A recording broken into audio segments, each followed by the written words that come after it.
Okay guys, here we are today, least common multiple for our lesson today. First thing I just want to talk about what a multiple is. The multiple is the product of a whole number by a non-zero whole number. So our multiples, guys, you figure multiples out by multiplying them to 1, then to 2, then by 3, then by 4, then by 5, which makes them multiples. Common multiples would require two numbers, and then it's any multiple they have in common or any number they have in common.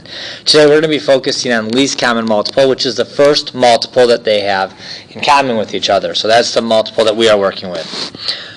I'm going to go right down here to example 1 with our listing method for finding multiples. Now this method is great. It works really good with small numbers. I'm going to go over it because it is helpful, but for the most part, example 2 and 3 is really what I want you guys doing and practicing as much as you can. For the listing method, guys, all you're going to do is list out the multiples. So for the first part, I will require you guys to list them out just to see practicing our listing.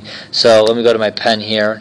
I'm going to choose a new color. I don't know what color I'm on. I'm black. Let's do red. So all I'm going to do, guys, is list out my multiples. So for 3, I'm going to list them out. 3, 6, 9, 12, 15, 18, 21, 24, 27, 30. Okay, I think that's enough. First 10. Okay, and that's just 3 times 1, 3 times 2, 3 times 3, 3 times 4.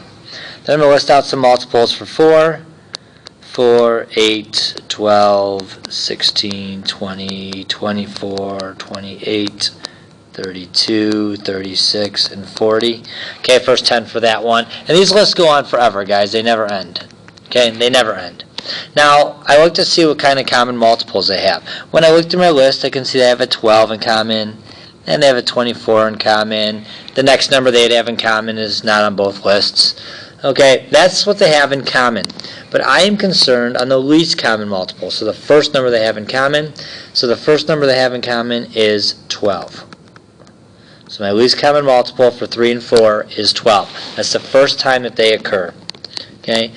So that's how you find least common multiples. One way is the listing method. The importance of finding least common multiple is if you're trying to find out when you have two events that are occurring at different rates, how often they will occur at the same time, or when they will occur at the same time. The least common multiple tells us how often they'll occur. You can see the first time they occurred was 12. The next time they occurred was 24, which is 12 more. The next one would be 36. So they always go by now the multiples of 12. That would tell you how often 3 and 4 occur. And that's important for sometimes when you're trying to find two events, again, that would occur, how often they're going to occur at the same time. Okay, moving on to my next slide. In my next slide, we're going to use prime factorization. So I'm just going to list out my prime factorization for each.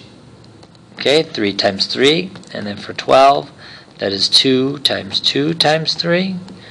Okay, now this is going to be very similar to GCF. The first thing I'm going to do is find out what they have in common. They have a 3 in common. So I'm going to put 3 times. Now, if that was GCF, I'd be done. But now I have LCM. So this is what I'm going to do next. Now I'm going to multiply everything that's left over. Remember, I can't circle those 2's because they're from the same number. Now I'm going to multiply everything that's left over. 3 times 2 times 2 times 3.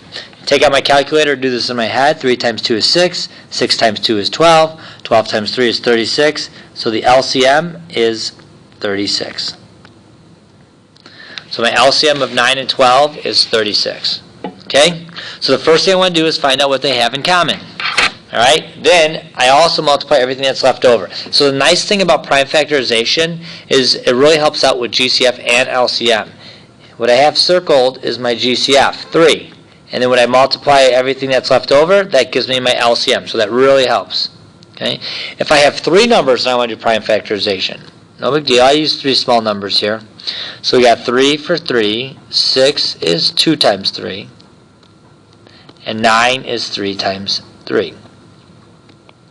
Okay? Now I'm going to multiply everything they have in common. They all have a 3 in common. Okay? So that's 3, which happens to be in my GCF. Now I multiply everything that's left over. 2 times 3. 3 times 2 is 6, times 3 is 18, so my LCM is 18. Okay?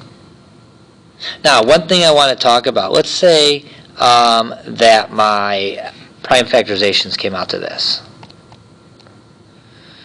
let's do 2 times 2 times 2 times 3 times 3, and then let's do 2 times 3. Let's make them simple.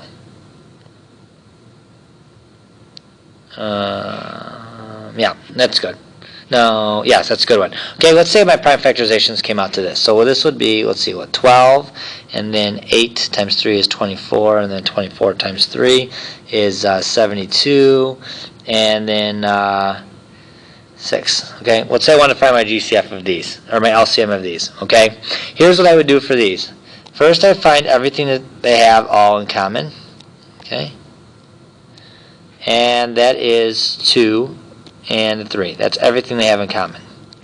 Then I would find things that are in common just between two numbers. Okay, so if there's something that's in common just between two numbers, I'm also going to find that. I'm going to use a box for that. Then I multiply everything that's left over.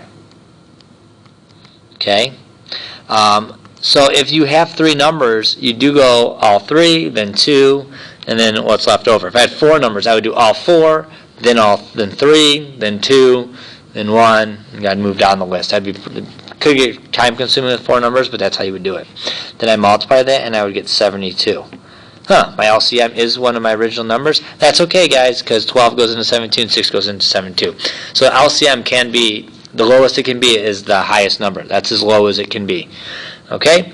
Alright, so that's a little sidebar there, but to do that, you're just looking for finding these. Okay? Moving on to my next slide. Okay, monomials. So we're going to work with factorization with our monomials. So for 9, that's 3 times 3 times x times y times y. For 15, that's 3 times 5 times x times y. First I circle what they have in common. They have a 3 in common. And then what's left over, times 3 times 5. Then I move to the variables. They have an x in common. Then what's left over, times x. Move to the y's, times y. And what's left over, another y. I put that all together. 3 times 3 is 9, times 5 is 45. So I get 45, x squared, 2y's, y squared. That threw me off there a little bit. 45, x squared, y squared. Okay, 45, x squared, y squared would be your final answer. Okay, 14ab and 21bc. So 14 is 2 times 7 times a times b. 21 is 3 times 7 times b times c. What do they have in common? Well, they have a 7 in common. Got a 2 and a 3 left over, so times 2 times 3. Then they have no a, so I do times a. They do have a b in common, so it's b. And then they have just a c, so that's what I have, just a c. Multiply, 7 times 2 is 14, times 3 is 42. And then they have an a, they have one b, and they have one c. 42, a, b, c. Okay, and that would be my final answer for my LCM. That's the least common multiple.